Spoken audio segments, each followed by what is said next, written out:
გამარჯობათ, ეს არის ჩვენი პროგრამირების პირველი გაკვეთილი. პირველ რიგში სამ დავიწყებთ, ჩვენ უნდა გადახვიდეთ Google Chrome-ში, ჩაწერთ Visual Studio Code download და პირველივე საიტზე გადადიხართ, მანდ არის ვერსიები Linux-ისთვის, Windows-ისთვის და macOS-ისთვის.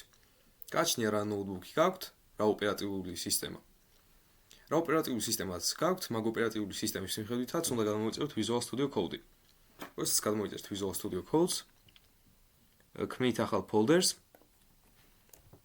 ვარქმევთ სახელს მაგალითად project number 9 მაგალითად. შემდეგ ხსნით ჩვენს Visual Studio Codes. გადავიტანთ ამ project number 9-ს აი აქ. ეს welcome არ გვჭირდება. შემდეგ გადავდივართ extension-ებში. ეხლა ჩაიტვირთება და გაჩვენებთ. ჩაიტვირთა.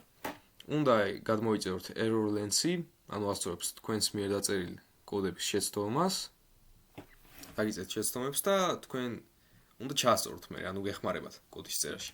Live server-ი არის თქვენი საიტის ტესტი, ანუ რო გატესტოთ როგორია, ხოლო materialize-ონი ახლა გაჩვენებთ როგორ მუშაობს. გადავიდივართ ჩვენს project number 9-ში. შემდეგ new file წერთ index html. აი ესეთი არის ჩვენი materialize-onis extension-ი. ეს extension-ები არის როგორც მოდიფიკაციები და თუ თქვენ არ გიწერიათ ეს მოდიფიკაცია თქვენი სურვილის მიხედვით შეგიძლიათ არ გადმოიწეროთ, აქ სხვანაირი ISO-ნი იქნება. შემდეგ დააჭერეთ enter და შემდეგ რასაც შვებით წერთ ძახილის ნიშანს. ხდება ესეთი ტექსტი, სკრიპტები. როგორც ვიცით, ეს doctype არის ფაილის სახეობა, ანუ HTML-ი ამ შემთხვევაში meta-charts და meta-name და meta-content არის კოდირების ტიპი. ამ შემთხვევაში დღეისათვის ძალიანაც მნიშვნელოვანი არა. ხოლო HTML და ეს HTML არის ერთი მთლიანი პროექტი. ანუ ეს არის დასაწყისი და ეს არის დასასრული. ასევე HTML არ შეიძლება რომ მეორდებოდეს ორჯერ ერთ ფაილში. არამედ ერთხელ. რადგან შემდეგ error lens ჩაგითვლით შეცდომადეს და შესაბამისად ბაგები გექნებათ. ბაგი არის შეცდომა. როგორც ვიცით ადამიანს აქვს ორგანიზმი, ჩვენი ორგანიზმი შედგება ჩონჩხისგან და თავისგან. თავში ჩვენ წერთ titles, ანუ ვებსაიტის სახელს და დაბლა უწერთ ჩვენს მიერ ვებსაიტის სურათს. ამ შემთხვევაში დღეს ამას არ ვწერთ, ხო სულ სხვა რამე გვექნება. body text-ში ჩვენ წერთ სათაურებს, პარაგრაფებს ტექსტებით და ასე შემდეგ. პირველ რიგში დავწერთ აქ title-ში ჩვენს ვებსაიტის სახელს, აი მაგალითად project number 9. პროექტი ნომერი 9. ვაწვევით go live. როგორც ხედავთ, სახელი შეიცვალა. შემდეგ ჩვენ წერთ ამ body text-ში უკვე სათაურებს. სათაურის სკრიპტი არის h-ი, მაგრამ ამ შემთხვევაში h1, რადგან სულ არსებობს 6 ტიპის სათაური ზომების მიხედვითაა h1, h2, h3, h4, h5 და h6. h1 არის ყველაზე დიდი სათაური, h6 არის ყველაზე პატარა სათაური. h1-ში ჩვენ წერთ hello world და h6-ში წერთ hello world.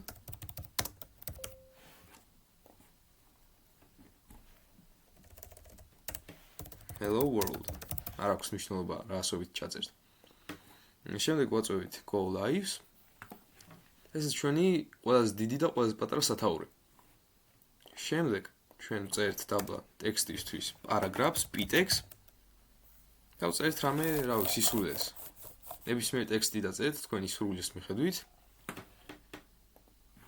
ასევე ჩვენ აქ უნდა დავწეროთ სტილისთვის i-ტეგი, ანუ Hispanic ტეგი, რომელიც ხრის ჩვენს ტექსტს და აძლევს სტილს.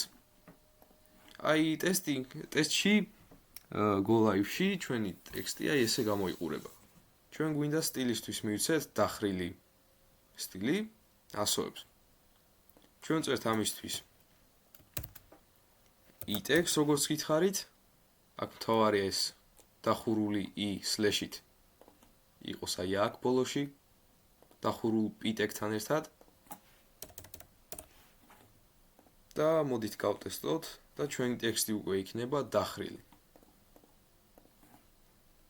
შემდეგ რაც შეიძლება რაც შეეხება შემდეგ ტექსტს, ქვია beer tag-ი.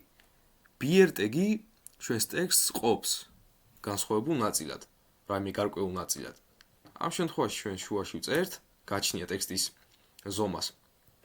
ამ შემთხვევაში ჩვენ ესეთი ზომის ტექსტი გვაქვს და წერთ beer tag-ს. beer tag-ი როგორც ვიცით უკვე ყოფს ტექსტს ორ ნაწილად და go live-ში იქნება აი ესე ტექსტი. აი მაგალითად აქ ახლა რაიმე დავალება თუ გვაქვს და ამე დიდი ტექსტი დავაკოპირეთ და დაახლოებით კოპირების შემდეგ აი ესეთი რამე ხდება. ამ FFFF-ს არ მიაქცევთ ყურადღება, მე მაგალითისთვის დავწერე. აი ესეთი გრძელი ტექსტი რო ხდება, ჩვენ წერთ თითოეულ ამ ტექსტის ნაწილებში beer tag-ს, პირველში ჩვენი კომფორტისთვის enter-ს ვაწევებით, რომ გადმოვიტანოთ ისე რომ ხედავდეთ მთლიან ტექსტს. წერთ აქ მაგალითად beer tag-ს, აი ნებისმიერ ნაწილებში. ნებისმიერ ნაწილებში დაწერის დროს, როგორც ვიცით, გარკვეულ ნაწილად ყოფს. ოღონდ სილამაზისთვის თუ გინდათ და პროპორციისთვის შეგიძლიათ გადაითვალოთ კიდევაც, რომ ერთიანი სიგრძე ჰქონდეთ, ანუ ერთი და იგივე.